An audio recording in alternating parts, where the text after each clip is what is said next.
When a mysterious dream book pulls two siblings into a wild, magical world ruled by the Sandman and haunted by nightmare, they're forced to chase their deepest wishes, face their biggest fears, and fight to save the one thing that matters most, their family. The movie kicks off with this sweet little moment in the kitchen. Michael is proudly showing his daughter Stevie the secret behind his legendary French toast. Her mom, Jen, is right there too, helping out, and for a second it feels like they're one of those picture-perfect families you see in commercials. Everyone laughing, working together, just vibing like life is simple and perfect. But right then, Stevie's voice comes in like, "Yeah, don't fall for it." She tells us that her family is exactly like the kind you see at the beginning of a disaster movie, everything shiny and warm, right before things flip upside down. And for her family, that disaster started the moment her little brother was born. Not that she blames him directly, but she definitely hints that he didn't make life smoother. The whole perfect family moment turns out to be a dream Stevie is having. In this dream, her parents are desperately trying to stop baby Elliot from crying while hundreds of pacifiers rain from the sky like some weird storm. Stevie explains that dreams are supposed to help your brain fix real-life problems, but lately, her dreams have been falling apart and turning into straight-up nightmares. Her parents start arguing about bills, Elliot won't stop screaming, and the whole dream collapses. Stevie wakes up, she's a teenager now, and Elliot isn't a baby anymore either. She hears her parents arguing outside her room, the same bills and stress argument she keeps dreaming about. Meanwhile, Elliot is sleep-talking about a giant hot dog trying to eat him. She hits the switch on his little sleep machine, throws him back into deep sleep, and creeps out to hear her parents. That's when she hears the truth. Her parents are going broke. Her mom is begging her dad to give up on his music career and get a stable job. But Michael insists he was so close to finishing his album years ago, he blames his old lead singer for giving up on him. Music is still his dream and he doesn't want to drop it. Stevie feels crushed. Her family used to be so happy, so unified. She can't accept how things have become. So she decides she's going to fix all this. She's going to make the French toast her parents used to cook together. Maybe that'll remind them of who they used to be. On her way to the kitchen, she steps right onto a piece of rancid meat on the floor, Elliot's doing, obviously. The whole place looks like a wild raccoon broken. Toys, food, junk, everything everywhere. She tries to focus while Elliot keeps bugging her, insisting he has to show her a magic trick. While they tug over a spoon, she burns the toast. Still, she plates everything, sets up breakfast, and begins her little plan. She goes to her dad's room and tells him her mom made breakfast for him. He's confused but happy. Then she goes to her mom and says the opposite. Dad made her breakfast. Now both her parents are surprised, and for the first time in ages, they're sitting at the same table eating together.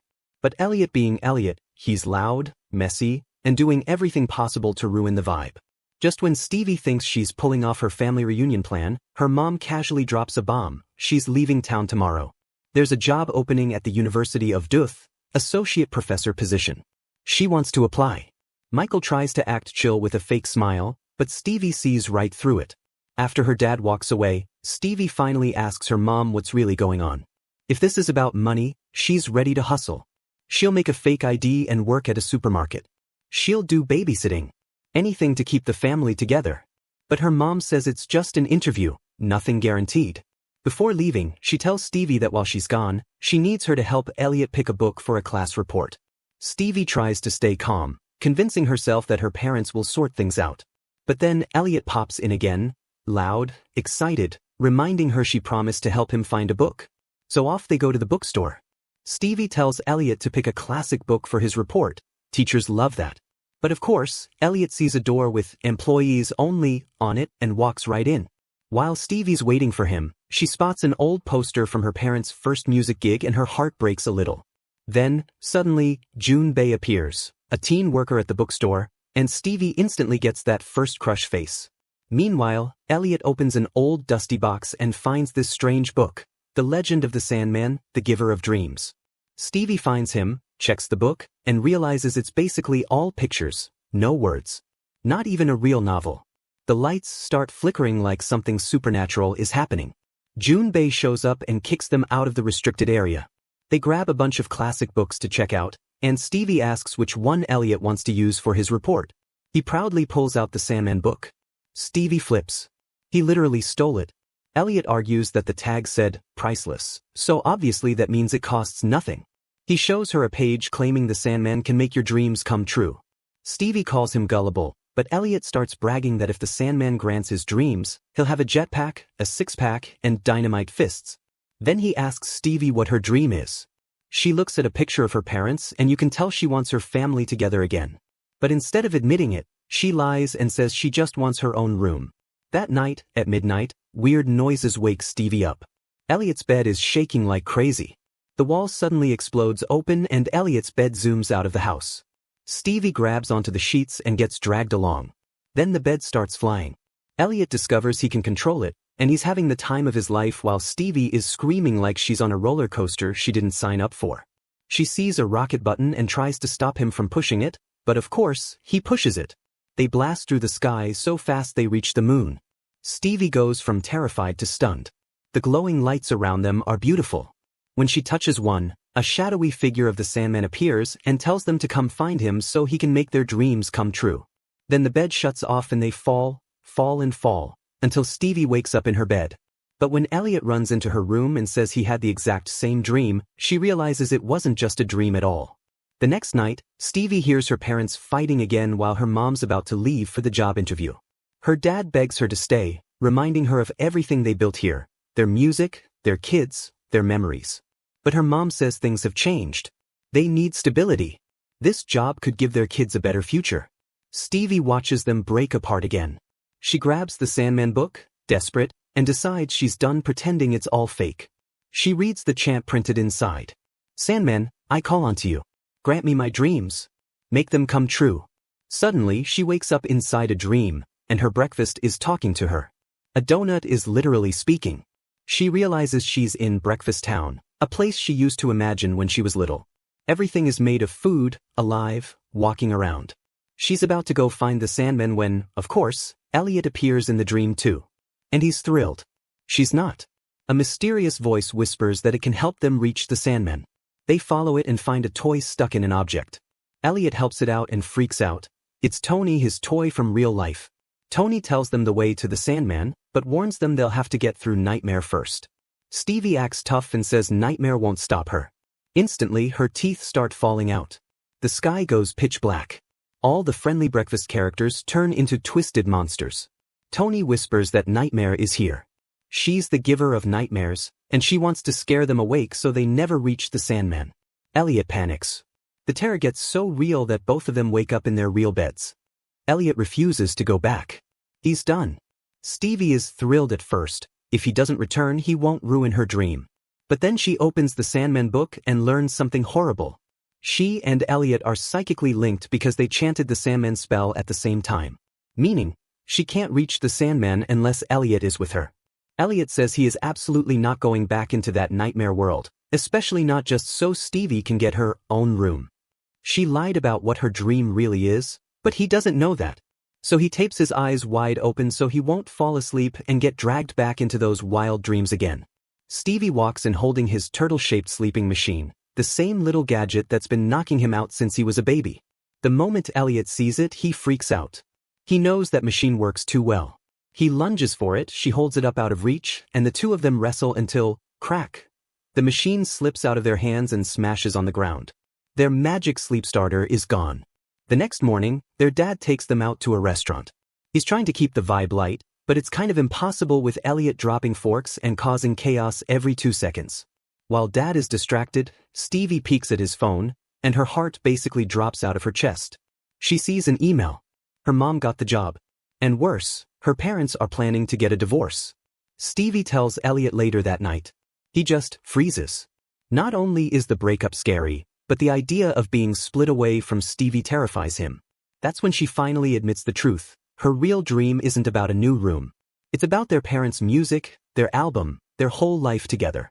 She wants everything to go back to the way it used to be. Elliot takes a breath, hands her the broken turtle machine anyway, and says they should try one more time. They can sleep together and go back to meet the Sandman. Maybe he really can fix everything. They fall asleep, and boom. They open their eyes inside Elliot's dream. It's full of everything he loves: toys, goofy characters, bright colors. Stevie tells him, "Look, please promise me nothing scary will pop out and wake you up." He nods, but let's be real, Elliot has zero control here. Stevie yells into the dreamscape that Nightmare can't stop them this time. And Nightmare responds immediately. Every toy twists together into one giant monster badger, roaring like it wants to eat them whole. Elliot panics. That's all it takes. They both wake up. They try again. Instantly, Nightmare throws a whole new fear at Elliot, their grandma. Apparently Elliot is terrified of her. That wakes him up again. They jump back in. Another nightmare. Stevie failing exams. Food creatures holding weapons and about to execute them. Every fear Elliot has ever had comes storming out of the shadows, forcing them awake again and again and again. But they don't give up. Back in the dream once more, a huge toy bear tries to crush them. This time, instead of screaming in fear, Stevie grabs Elliot's hand and holds tight. Together, they stay steady. They don't wake up. Elliot realizes, if they hold hands and think the same thought, they can lucid dream. They can take control. So they close their eyes, think together, and boom, their fists turn into dynamite. They launch themselves right at the giant bear and explode him into dream dust. The kids scream in victory as their bed rockets across the sky toward the Sandman. But Nightmare isn't done yet. A massive dream hurricane slams into them. Wind, thunder, fire, Nightmare whispers for them to wake up. But they ignore her voice. They push through until the storm stops, and suddenly, everything turns calm. A landscape of endless golden sand stretches out in front of them. And right in the center is a beautiful castle made entirely of shimmering sand. They look at each other, grab hands, and fly straight to it. Inside the sand castle, everything sparkles like it's alive. Tiny sadlings run around with little buckets and brushes, keeping the place perfect. As soon as they spot the two kids, the sadlings rush over and guide them up a staircase. And there he is. The Sandman steps out, tall, glowing, smooth-voiced, and welcomes them like honored guests. He tells them nobody has made it past Nightmare in ages. He asks them to state their dream. Stevie steps forward and says all she wants is for her family to be happy again, together again. The Sandman nods and walks them into a special room. In the middle is a giant hourglass. He explains that all they need to do is rotate the hourglass. Once the very last grain of sand falls, their dream will be sealed into reality forever. Stevie and Elliot grip the hourglass and push. Their eyes close. And just like that, they wake up. But something's different. They hear sounds downstairs, run to check, and see their mom home early. Their whole family sits together for breakfast, laughing, cooking, talking, like every problem magically disappeared. Their parents hug. Their dad smiles. Their mom says she's not taking the job after all. For the first time in forever, Stevie feels real happiness burning in her chest. That night, after tucking them in, their parents give them a perfect goodnight kiss. Everything feels warm. But then Stevie notices something weird. The family picture frame that used to be cracked? Perfectly fine now. Elliot's smelly broken toys? Brand new and spotless. Their room? Too clean. They look at each other and realize the truth. This isn't real. It's all a dream. The whole perfect family moment was just the Sandman's illusion. The dream falls apart instantly. They snap back into the sandcastle. The Sandman appears and tells them they must stay inside the dream until the last grain of sand drops. Then their minds will forget the dream isn't real. They'll live inside an endless fantasy where nothing hurts, but also nothing is real ever again. Elliot knows this is wrong. He yanks Stevie back, trying to pull her away. But the Sandman leans in, whispering that he knows their parents' fears and desires better than they know each other. He tells Stevie this fake world is the only way to keep her parents together forever. Stevie hesitates. She wants her family whole so badly that she starts believing the Sandman. Elliot shouts, begging her not to do it. But she snaps, shoves him away, and steps back into the fake family dream. Elliot wakes up alone in the real world. Stevie is still asleep, deep in the Sandman's trap. He runs to his dad, panicking. They rush her to the hospital. The doctors say she's physically fine but won't wake up. Elliot explains everything. The dreams, the Sandman, the hourglass. But his parents stare at him in confusion. There's no time to make them understand. He grabs the broken turtle machine, squeezes his eyes shut, and forces himself to fall asleep.